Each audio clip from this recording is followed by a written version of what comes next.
Bom, eu decidi fazer esse vídeo aqui para abordar uma tragédia, mais uma tragédia que acontece no continente africano e que a grande mídia despreza completamente, ou quando cita, cita de forma muito breve, muito genérica, sem a riqueza de detalhes que faria caso essa mesma tragédia tivesse acontecido na Europa ou nos Estados Unidos.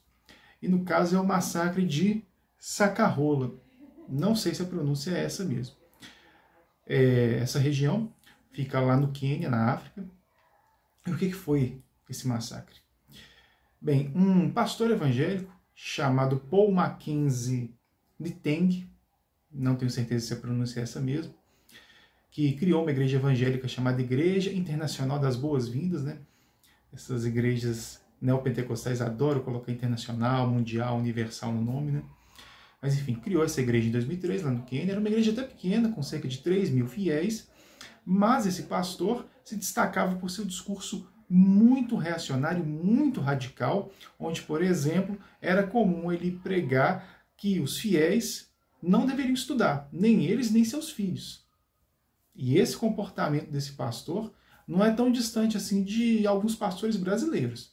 Inclusive, um outro pastor muito famoso aqui no Brasil, o pastor Caio Fábio, já fez essa denúncia de que é interessante, né, para pastores que exploram seus fiéis, falar, criticar a educação, porque na medida que a pessoa estuda, ela fica mais esperta e muitas vezes ela não cai em golpes, em truques, em charlatanismo, né? Não quer dizer que ela necessariamente vai perder a fé dela, mas ela fica mais esperta, né? E não cai na mão de charlatães ou de assassinos como esse pastor.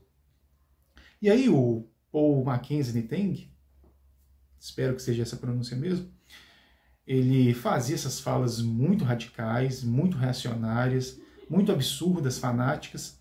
Ele já era alvo de alguns processos pela Justiça do Quênia, inclusive. Ele já estava sendo investigado por ter incentivado pais a assassinarem seus filhos como uma oferenda para Deus, né? Ele se superou no absurdo recentemente, quando ele guiou, ou pelo menos teria incentivado, né, mais de 200 fiéis da sua igreja a fazer um jejum na floresta de Sacarola, para que eles conseguissem, né, contato com Deus, contato com Jesus. Qual foi o resultado desse jejum incentivado por ele? Que agora ele nega que tem incentivado. Cerca de 89, 90 pessoas morreram de fome, ou até mesmo assassinados, porque, como eu disse, ele fazia frequentemente falas que incentivavam pais a assassinarem os filhos como uma oferenda para Deus.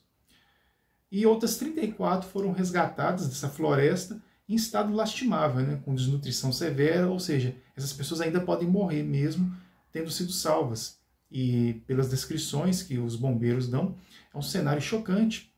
Foram descobertas valas comuns com crianças enterradas, ou os corpos foram achados mesmo na floresta, né, vítimas da inanição, da fome.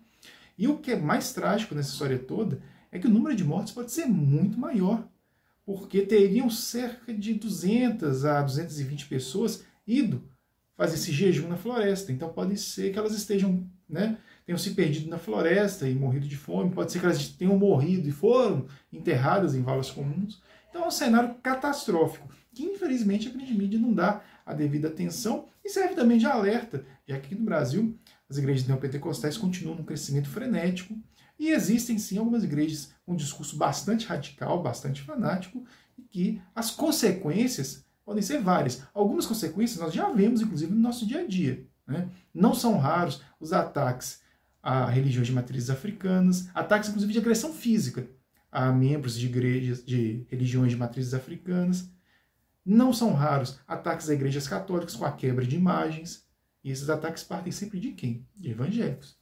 Então é algo trágico, catastrófico e que serve de alerta aí para o que algumas denominações religiosas neopentecostais andam aprontando aqui no Brasil.